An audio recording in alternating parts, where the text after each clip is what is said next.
जुनैद, इस वक्त ज़ाहिर एक अफसोस की बात है जो खान साहब की तरफ से बयानात दिए गए हैं, और जाहिर ये यही करते हैं कि खान साहब इस वक्त बहुत ज़्यादा डेस्परेट हो रहे हैं किसी भी तरीके से वापस पावर में आने के लिए। और जो डेस्परेट हो रहे हैं तो उसके साथ साथ वो फ्रस्ट्रेट फौज पर हो रहे हैं। और सीधी सी बात है कि उनको इक़्तिदार में लाने में अगर किसी ने किरदार अदा किया था तो वो फौज ने किया था, इस्टेब्लिशमेंट ने किया था।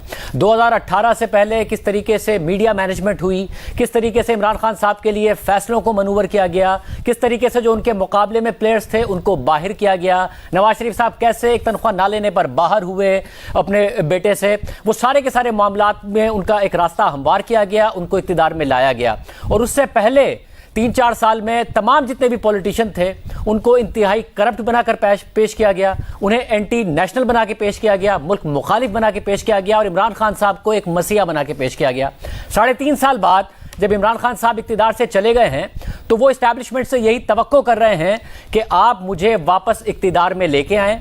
ये वही करप्ट लोग हैं, इन्हें इक़्तिदार से निकालें। ये वही लोग हैं जिनसे मुल्क को खतरा था, मैं मुल्क को ठीक कर सकता हूं। और इमरान खान साहब अपने आप को बतौर नेशनल इंटरेस्ट के पेश कर रहे हैं, बतौर इस मुल्क के और कौम के सर्वाइवल के तौर पर पेश कर रहे हैं। और मसला यह है कि फौज पर और इस्टेब्लिशमेंट के किरदार पर पाकिस्तान के माजी में मुतअद्दिद दफ़ा तनकीद हुई है।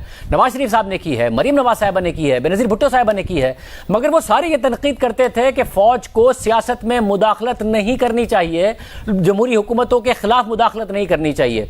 यहां पर इमरान खान साहब फौज से ये कह रहे हैं कि आप मुदाखलत करें, आप न्यूट्रल नहीं हो सकते, क्योंकि न्यूट्रल तो जानवर होता है, आपको मुदाखलत करनी चाहिए और मुदाखलत एक जमहूरी हुकूमत के खिलाफ करनी चाहिए, और उस हुकूमत को खत्म करके मुझे वापस उसी तरीके से इक़्तिदार में बिठाना चाहिए जैसे आपने 2018 में बिठाया था। अब उसके नतीजे में वो जितनी भी बातें कर रहे हैं, वो ये एक जो पूरा का पूरा नक्शा पेश कर रहे हैं कि पाकिस्तान बैंकरप्ट हो जाएगा।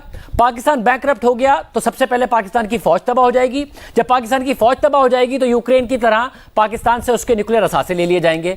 इमरान खान साहब 3.5 साल इक़्तिदार में रहे हैं, इससे पहले 5 साल नून लीग इक़्तिदार में रही, फिर 5 साल पाकिस्तान पीपल्स पार्टी इक़्तिदार में रही, उससे पहले भी 90 की दिहाई में ये लोग सारे इक़्तिदार में आकर गए हैं।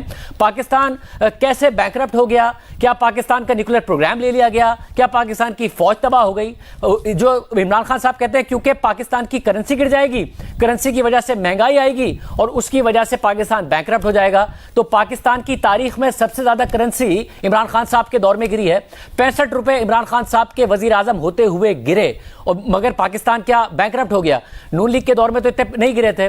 पाकिस्तान के इमरान खान साहब कहते थे कि जी 6,000 का कर्जा मिला था पीपल्स पार्टी और नून लीग को, 24,000 इन्होंने कर्जा कर दिया, 18,000 रुपए का कर्जे का इजाफा कर दिया। मगर इमरान खान साहब ने तो खुद ने जो 24,000 का कर्जा था उसे 43,000 रुपए पर पहुंचा दिया। जितना उन्होंने 10 साल में कर्जा नहीं लिया उतना 3.5 साल में ले लिया। करेंसी इमरान खान साहब के दौर में ज्यादा गिरी।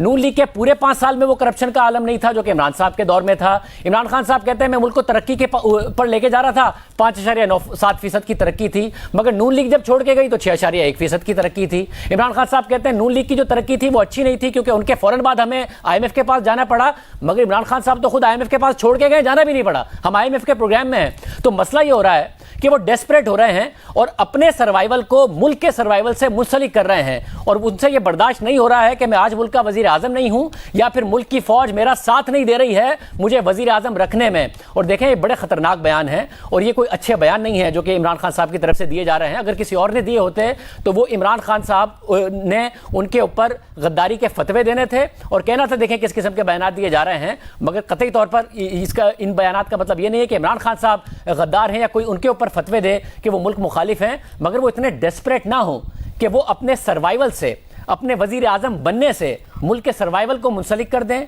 वो अपने आप को वजीर आजम ना बनाने की सूरत में इस्टेब्लिशमेंट को बोलें और फौज को ये पैगाम दें कि तुम तबाह हो जाओगे अगर मैं वजीर आजम नहीं बना और ये हुकूमत रही। वो ये ना बोलें कि अगर मैं वजीर आजम नहीं बना तो इस मुल्क के 3 टुकड़े हो जाएंगे। इस मुल्क ने सर्वाइव किया है, इमरान खान साहब के वजीर आजम बनने से पहले किया है, फौज ने भी किया है, न्यूक्लियर प्रोग्राम ने भी किया है। इस न्यूक्लियर प्रोग्राम की ना तो बुनियाद इमरान खान साहब ने रखी थी, एक डेमोक्रेटिक लीडर जुल्फिकार अली भुट्टो ने रखी थी, ना ही इस मुल्क के एटमी धमाके इमरान खान साहब ने किए थे, एक डेमोक्रेटिक लीडर नवाज शरीफ ने किए थे, ना ही इस मुल्क में कोई एक एलएनजी टर्मिनल इमरान खान साहब लगा सके हैं? पिछली डेमोक्रेटिक हुकूमत नून लीग की लगा के गई थी। ना ही इमरान खान साहब इस मुल्क में एक भी बिजली का कारखाना लगा सके हैं, वो भी पिछली डेमोक्रेटिक हुकूमत लगा के गई थी। ना ही इमरान खान साहब इस मुल्क में जमहूरी वैल्यूज के लिए कोई भी लेजिस्लेशन कर सके हैं, वो भी पाकिस्तान पीपल्स पार्टी की हुकूमत ने 18वीं तरमीम की सूरत में की थी, जिसकी वजह से मुल्क मजबूत हुआ, जिसकी वजह से मुल्क के सूबे मजबूत हुए।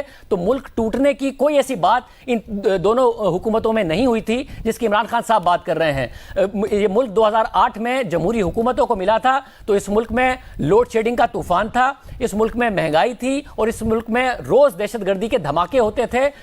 रोजाना ब्रेकिंग न्यूज यही चल रही होती थी। 2018 में इमरान खान साहब को जो मुल्क मिला था उसमें लोड शेडिंग नहीं थी, उसमें गैस का बहरान नहीं था, उसमें दहशतगर्दी नहीं थी। अब जब इमरान खान साहब छोड़ के गए हैं तो हमें नजर आ रहा है कि 124 रुपया मिला था डॉलर, उन्हें 185-190 का छोड़ के गए हैं। 24,000 का कर्जा मिला था, 43,000 रुपए का कर्जा छोड़ के गए हैं। इसी के साथ जो मुल्क में लोड शेडिंग थी वो दोबारा हो गई है। कोई एलएनजी का टर्मिनल नहीं लगा सके। वो कहते हैं रूस से मैंने तेल खरीदना था, रूस से गैस पाइपलाइन नहीं बिछा सके। जब उनके मिनिस्टर से पूछा गया कि आपने पाइपलाइन क्यों नहीं बिछाई तो उन्होंने जवाब दिया कि नून लीग जिस कंपनी से मुआहिदा कर गई थी रूस की कंपनी से, वो असल में एक ब्लैक लिस्टेड कंपनी थी। आप एक ब्लैक लिस्टेड कंपनी होने की वजह से रूस के साथ जो पिछली हुकूमत मुआहिदा कर गई थी वो गैस पाइपलाइन आप बिछा नहीं पाए और आप कह रहे हैं कि आप रूस के साथ 30% की जो रियायत थी उस पर मुआहिदा करके आए थे। कौन सा ऐसा मुआहिदा है, कौन सा ऐसा डॉक्यूमेंट मौजूद है? रूस की तरफ से क्यों नहीं कहा जा रहा कि इमरान खान तो हमसे मुआहिदा करके चले गए थे और मौजूदा हुकूमत जो है उसकी पासदारी नहीं कर रही है? कोई इमरान खान साहब मुआहिदा नहीं करके गए थे। फिर कहते हैं कि इंडिया ने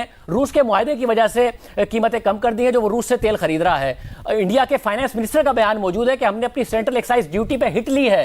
1,000 अरब रुपए का हम फायदा दे रहे हैं अपनी आवाम को और 1,000 अरब रुपए का नुकसान कर रहे हैं अपनी हुकूमत का, यानी पाकिस्तान के 2,500 अरब रुपए, जबकि हम ये कीमतों में कमी कर रहे हैं। कमी तो इंडिया ने अभी नहीं की है। इमरान खान साहब की हुकूमत ने 5 नवंबर 2021 को पेट्रोल और डीजल की कीमतें बढ़ाई थी।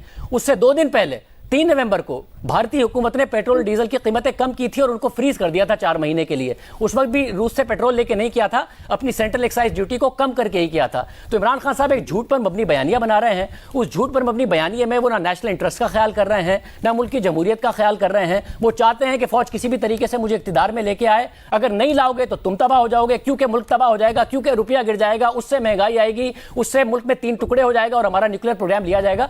ये जो पूरी की पूरी थियरी बना रहे हैं खान साहब अपने सर्वाइवल के लिए, ये बड़े ही अफसोस की बात है। उनके आसपास के लोगों को उन्हें समझाना चाहिए कि आप ये जो बयानात दे रहे हैं इसका ना माजी में किसी को फायदा हुआ है ना आपको होगा। माजी में तो लोग ये बयान देने पर उनको मीडिया से हटा दिया गया, उनके खिलाफ फैसले आ गए कि फौज को मुदाखलत नहीं करनी चाहिए जमहूरी हुकूमत में। इमरान खान साहब ये कह रहे हैं कि फौज को जमहूरी हुकूमत में मुदाखलत करनी चाहिए और मेरा साथ देना चाहिए वरना मुल्क टूट जाएगा। ये उससे ज्यादा बहुत आगे जाके बयानात दे रहे हैं जो माजी के हुक्मरान दिया करते थे।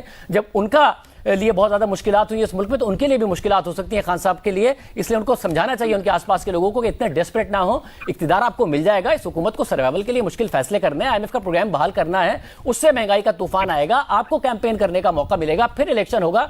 फौरी तौर पर फौज के जरिए जबरदस्ती कि फौज मुझे वजीर आजम बना दे, ये कोई ऐसी ख्वाहिश नहीं है कि जिसकी वजह से इमरान खान साहब पूरा का पूरा नेशनल इंटरेस्ट कॉम्प्रोमाइज कर दें और अपने आप को नेशनल इंटरेस्ट के तौर पर पेश करें, वरना मुल्क 3 टुकड़े हो जाएगा। मेरा ख्याल है बड़ी ज्यादती कर रहे हैं।